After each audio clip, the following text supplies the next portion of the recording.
Have you ever noticed something strange? Two people sit in the same classroom. They listen to the same teacher, read the same books, take the same tests, and yet, 10 years later, one of them is thriving while the other is still struggling to learn new skills. Why? Most people think the answer is intelligence. They think some people are simply born smarter.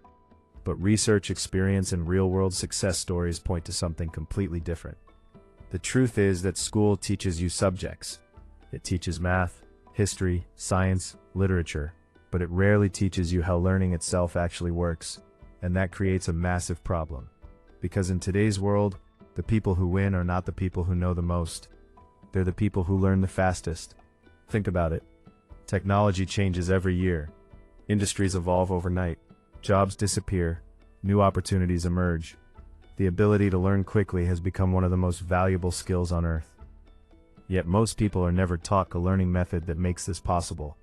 Instead, they're taught to memorize, to repeat, to cram information before an exam, and then forget it a week later. Sound familiar? If you've ever spent hours studying only to forget everything later, you're not alone.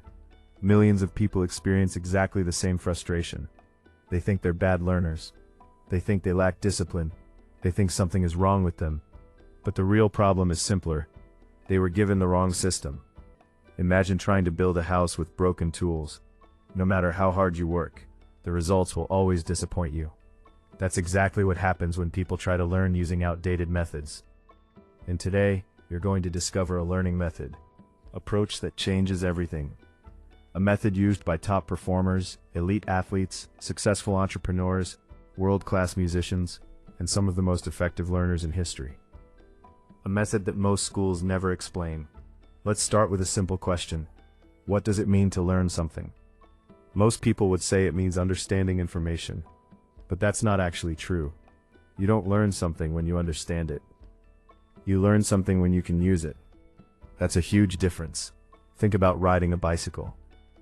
You could read 10 books about cycling, watch 50 videos, memorize every physics principle involved. But until you get on the bike and start riding, you haven't really learned. Knowledge is not learning. Application is learning. And this is where most educational systems accidentally mislead people. Students are rewarded for recognizing information, not producing it. They become experts at reading notes, highlighting pages, reviewing slides, but none of those activities truly challenge the brain to learn. In fact, they often create an illusion of learning. You read a page, it feels familiar, you think you've mastered it. Then someone asks you to explain it, and suddenly your mind goes blank.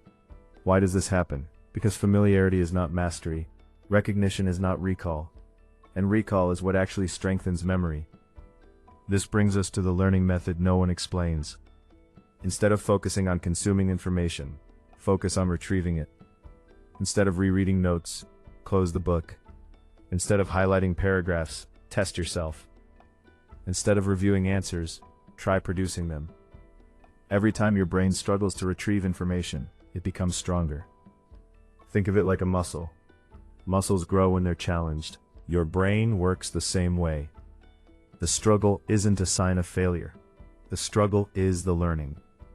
This concept is so powerful that cognitive scientists have spent decades studying it. Again and again, they found the same pattern. People who actively retrieve information retain far more than those who passively review it. Yet most learners continue doing the opposite. Why? Because active learning feels harder. And humans naturally avoid difficulty. When you reread notes, it feels smooth, comfortable, easy. You feel productive. But often you're simply recognizing information you've already seen. It's like watching someone else exercise and expecting your own muscles to grow. The real growth comes from participation, not observation. Let's imagine you're trying to learn a new language. Most people spend hours reading vocabulary lists. They review the same words again and again. But the fastest learners do something different. They force themselves to use the words. They attempt conversations, make mistakes, search for forgotten terms, struggle through awkward sentences. And because their brains are constantly retrieving information, learning accelerates dramatically. The same principle applies everywhere. Business, programming, writing, public speaking, sports, music, anything. The fastest path to mastery is active retrieval. But that's only part of the story. Because there's another secret hidden inside effective learning. And it's one that completely changes how successful people approach growth. Most people think learning should feel efficient. They want smooth progress, perfect understanding, zero mistakes. But elite performers understand something different. Mistakes are data. Every error reveals a weakness. Every weakness reveals an opportunity. Every opportunity creates improvement. Think about professional athletes. Do they practice only what they're already good at? Of course not. They deliberately attack weaknesses. They identify gaps. Then they train directly against those gaps. The same mindset applies to learning. The moment you discover something you don't know, your instinct might be to avoid it. But that's exactly where growth lives. The uncomfortable areas contain the biggest rewards. This is why top learners seek feedback constantly. They don't hide from mistakes, they hunt for them. Because every mistake shortens the distance between where they are and where they want to be. And this leads to another important lesson.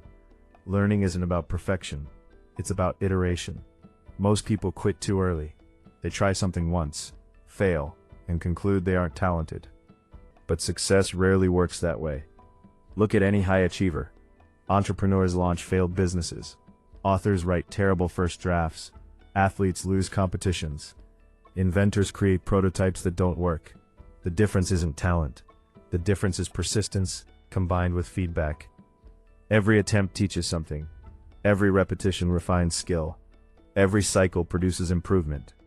Over time, small improvements compound into extraordinary results. And speaking of compounding, this may be the most overlooked part of learning. People dramatically underestimate the power of consistency. They believe breakthroughs happen suddenly. That one magical moment changes everything. But reality is usually less dramatic, more powerful, and far more practical. Imagine improving by just 1% each day. It sounds insignificant, almost meaningless. Yet over months and years, those tiny improvements create massive transformations. The problem is that consistency feels boring. The internet trains us to seek excitement, quick results, instant rewards. But learning operates on a different timeline. The biggest gains often remain invisible at first. Days pass, weeks pass, and it feels like nothing is happening. Then suddenly, something clicks. A concept becomes clear. A skill becomes natural. A challenge becomes easy. People call it talent. But what they're really seeing is accumulated effort finally becoming visible. And this is where many learners make a critical mistake. They focus on outcomes, not systems. They obsess over grades, results, scores, achievements. Meanwhile, top performers focus on processes, daily habits, deliberate practice, consistent execution. Because outcomes are delayed, systems operate today. You can't control exactly when success arrives, but you can control whether you show up and practice every single day. That's where real confidence comes from. Not believing you'll succeed, knowing you'll continue regardless of temporary setbacks. Now let's connect everything together. The learning method no one explains in school isn't a secret technique hidden by experts. It's a complete shift in perspective. Stop measuring learning by how much information you consume. Start measuring it by how much information you can produce. Stop avoiding mistakes. Use them as guides. Stop chasing perfection. Focus on iteration. Stop searching for shortcuts. Build consistency. These principles sound simple, but simple doesn't mean easy. In fact, their simplicity is exactly why people overlook them. They're searching for complex answers, advanced hacks, revolutionary systems. Meanwhile, the most powerful learning principles have remained unchanged for decades. Active retrieval, deliberate practice, feedback, consistency, application. The people who master these principles gain an enormous advantage. Not because they're smarter, because they learn faster. And in a rapidly changing world, learning faster is one of the closest things to a superpower. Imagine what happens when you can acquire skills in months instead of years.